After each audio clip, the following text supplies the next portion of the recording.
जी नाजरीन, welcome back. एक बार फिर आपको खुश आमदेद कहते हैं। गुफ्तगू का सिलसिला जारी है सानिया गोजरा और मुरीद के हवाले से, और बात हो रही थी कि इस सिलसिले में स्टेट की क्या रिस्पॉन्सिबिलिटी अगर इस तरह के वाकयात होते हैं और लोग कानून को अपने हाथ में लेते हैं। लेकिन हमने देखा जैसे कि कल सदर आसिफ अली जरदारी ने ज़िलाई कन्वेंशन में जो खिताब किया ऐवान सदर में, और उन्होंने भी इस वाकये का जिक्र इनडायरेक्टली तो किया, लेकिन अपने जो उनके हलीफ हैं पंजाब में उन पे कुछ क्रिटिसिज्म भी किया, और उनका ये कहना था कि सबसे पहले उन्होंने अपने नुमाइंदे को वहां भेजा और उसके बाद बाकी लोग वहां पे गए। गवर्नर पंजाब का ये कहना है कि वहां पे जो वाकया हुआ उसमें जो है फेडरल गवर्नमेंट ने इकदाम वाज़िया तौर पे किए, और शहबाज शरीफ साहब का ये कहना है कि मैं अगर मुलजिमों को करारवा की सजा ना दिलवाऊं तो मेरा नाम शहबाज शरीफ नहीं। हम देख रहे हैं कि इन तमाम वाकयात में जो फेडरल गवर्नमेंट है, सूबाई हुकूमत, दोनों की जानिब से पॉइंट स्कोरिंग का सिलसिला महज बयानात तक महदूद है। आपके सामने यही तीनों साउंड बाइट्स हम चलाते हैं और फिर इसके बाद अपनी गुफ्तगू के सिलसिले को जारी रखेंगे। कल अगर मैंने बयान दिया कि कहीं कुछ वाकया हो गया, आज वो वहां पहुंच गए, सुभान अल्लाह, हमें खुशी है इस बात पे, हमें बहुत खुशी है इस बात पे। हम क्यों ना खुश हों, जमहूरियत की बात करें और हम खुश ना हों। सदर साहब ने रेंजर्स भेजे हैं यहाँ, और सदर साहब की हिदायत पे ये सही FIR दर्ज हुए, क्योंकि जो कुछ हुआ है यहाँ मैं ज्यादा तफसील में नहीं जाऊंगा। मेरा ख्याल अखबारों ने भी काफी कवर किया है। इंक्वायरी की रिपोर्ट की रोशनी में जो भी सिफारिशात होंगे, अगर मैंने उसके ऊपर अमल ना किया तो मेरा नाम शहबाज शरीफ नहीं है। बिल्कुल कल वो पहला दिन था, वो यहां पर तशरीफ लाए, आखिर उन्होंने इब्तदाई काम किया। बस यही वो वजह थी कि कल मैं यहां पर हाजिर ना हुआ कि कहीं मुबादा ऐसा कोई खदशा का इजहार न कर दे कि मैं उस जज की इंक्वायरी को इन्फ्लुएंस करने आया हूं। जी नाजरीन, आपने ये स्टेटमेंट्स देखी सदर साहब की, गवर्नर साहब की और वजीर आला पंजाब शहबाज शरीफ साहब की, और तीनों ने अपनी अपनी स्टेटमेंट्स इस सिलसिले में दोहराई। अपनी गुफ्तगू को जारी रखेंगे। बजीज ताहिर साहब, आपको क्या लग रहा है, पॉइंट स्कोरिंग नहीं की जा रही? कि जैसे गवर्नर साहब का हमने देखा, उनका ये गवर्नर है पंजाब के, वो बार बार कह रहे हैं वफाकी हुकूमत के कहने पे FIR दर्ज हुई, वफाकी हुकूमत के कहने पे रेंजर्स यहाँ पे भेजे गए।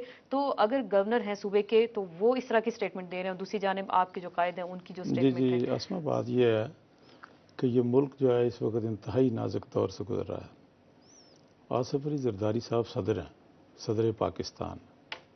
पाकिस्तान का सदर जो होता है वो स्टेट का सिंबल होता है।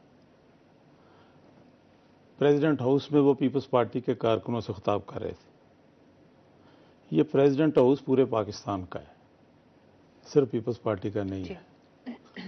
आसिफ अली जरदारी साहब भूल गए हैं कि वो सदर पाकिस्तान है, वो पीपल्स पार्टी के कारकुनों से खिताब कर रहे हैं।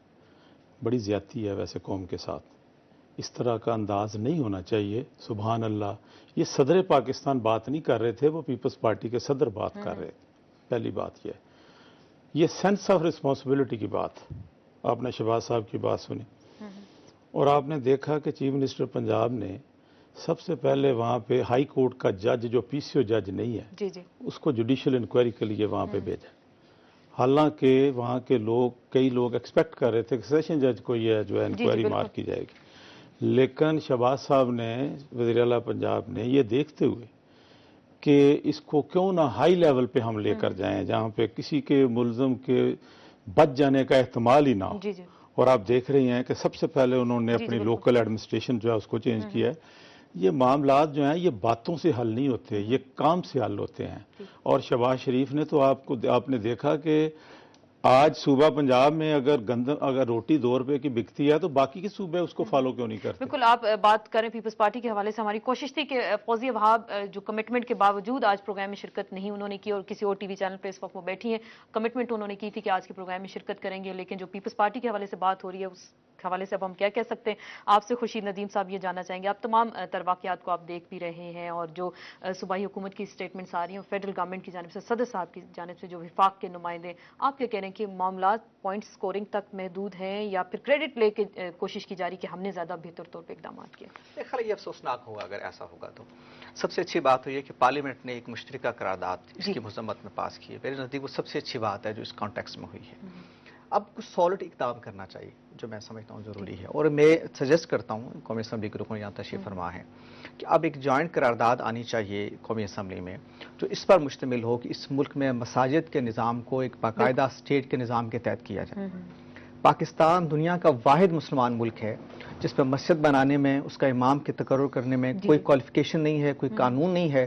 جس کا دل چاہتا ہے وہ کسی جگہ خالی دیکھتا ہے، 2 اینٹیں رکھ کے مسجد بنا لیتا ہے۔ اس کی وجہ سے جو پڑھے لکھے لوگ ہیں، جو علماء ہیں، وہ اس طرح کی کوئی بات نہیں کرتے۔ آپ کی علم ہے کہ جو علماء نے جوائنٹ ایک ڈکلیریشن جاری کیا ہے اس میں انہوں نے یہ بات کہی ہے کہ کسی کو یہ حق حاصل نہیں ہے کہ وہ قانون کو اپنے ہاتھ میں لے۔ توہین رسالت کا اگر کوئی مرتکب ہوتا ہے، قرآن مجید کے توہین کا کوئی مرتکب ہوتا ہے، تو سب سے صحیح طریقہ یہ ہے کہ آپ اس کا مقدمہ لے کے عدالت میں جائیے، ثبوت پیش کیجئے اور قانون کے مطابق اس کو سزا دیجیے۔ یہ ہے اس ملک کے جید علماء کی رائے اور یہ صحیح رائے ہے۔ لیکن یہ جو فساد پیدا ہوتا ہے یہ ان لوگوں کے ہاتھوں پیدا ہوتا ہے جو کوالیفائڈ نہیں ہوتے۔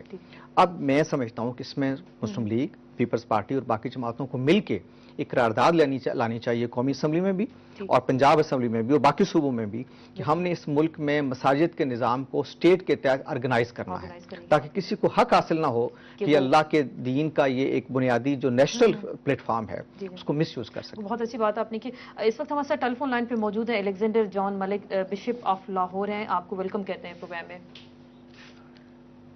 جی آپ ہمیں سن پا رہے ہیں الیگزینڈر صاحب؟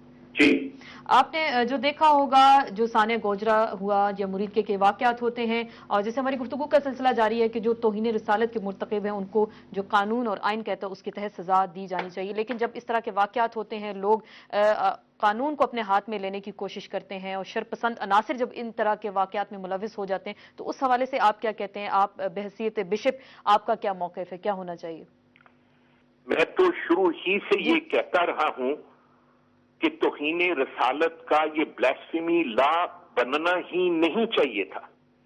ہم شروع سے پاکستان میں اکٹھے رہتے رہے ہیں، جب تک یہ قانون نہیں بنا اس سے پہلے کوئی واقعہ نہیں ہے کہ مسیحی اور مسلمانوں میں کوئی لڑائی جھگڑا اور فساد ہوا ہو، اور یہ ضیاء الحق صاحب نے مائنورٹیز کے اوپر اتنا ظلم کیا ہے کہ یہ قانون بنوایا صرف انہوں نے مذہبی لوگوں کو اپنی طرف کرنے کے لیے اور اپنی کرسی کو مضبوط کرنے کے لیے کیا، یہ نہ جانتے ہوئے کہ مذہب کے نام پر 4 لوگوں کو اکٹھا کرنا کوئی مشکل نہیں۔ میں بڑے وثوق سے کہتا ہوں، میں پچھلے 30 سال سے خداوند تعالیٰ کے فضل و کرم سے بشپ ہوں اور بشپ آف لاہور ہوں اور سب سے سینئر موسٹ بشپ ہوں پاکستان میں۔ میں یہ وثوق سے کہتا ہوں کہ بلیسفیمی مسیحی کر ہی نہیں سکتا۔ ہم اہل الکتاب ہیں، خود ایک الہامی کتاب رکھتے ہیں، ہم کسی اور الہامی کتاب کو کیوں اس کے تقدس کو خراب کریں گے؟ اور یہ کہیں بھی نہیں۔ اب دیکھیں شانتی نگر کو جلا دیا گیا، کس نے دیکھی وہ بلیسفیمی؟ کس نے سنی؟ لوگوں نے ابھارا اور وہ چل دیے۔ سانگلہ ہل میں کس نے دیکھی؟ کسی نے نہیں۔ اسی طرح یہ قصور میں ہوا اور اب یہ گوجرا میں ہوا۔ یہاں پر آپ کے تجزیہ نگار نے بہت اچھا کہا کہ مس یوز ہوتا ہے مسجد کا لاؤڈ سپیکر، پر ایسے لوگوں کو کیوں نہیں پکڑا جاتا؟ پولیس کیوں نہیں سامنے آتی؟ پولیس نے کبھی بھی ہماری رکھوالی نہیں کی۔ لیکن ہم بہت بہت شکریہ الیگزینڈر جان ملک صاحب، ان کا یہ کہنا تھا کہ جو اقلیت مائنورٹیز کے حوالے سے ان کا یہ کہنا تھا عیسائیت کے حوالے سے کہ وہ اہل کتاب ہیں اور وہ کسی دوسرے مذہب کو نقصان نہیں پہنچا سکتے۔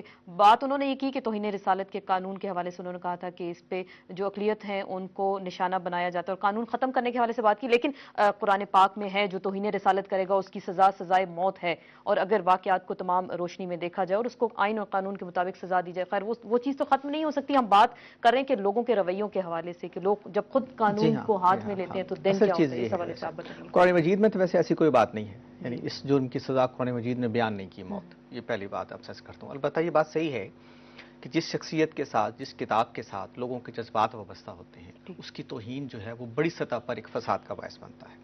آپ کی علم ہے کہ قائد اعظم کی توہین کوئی کر دے تو پاکستان کے اندر ایک فساد پیدا ہو سکتا ہے۔ کوئی گاندھی کی توہین ہندوستان میں کر دے تو فساد پیدا ہو سکتا ہے. اللہ کے پیغمبر اس سے بہت بلند ہیں کہ ان کے ساتھ لوگوں کو ایک اٹیچمنٹ ہے. ہم گفتگو کو جاری رکھیں گے. وقت ہوئے نیوز بریک کا. نیوز بریک کے بعد اپنی گفتگو کے سلسلے کو جاری رکھیں گے.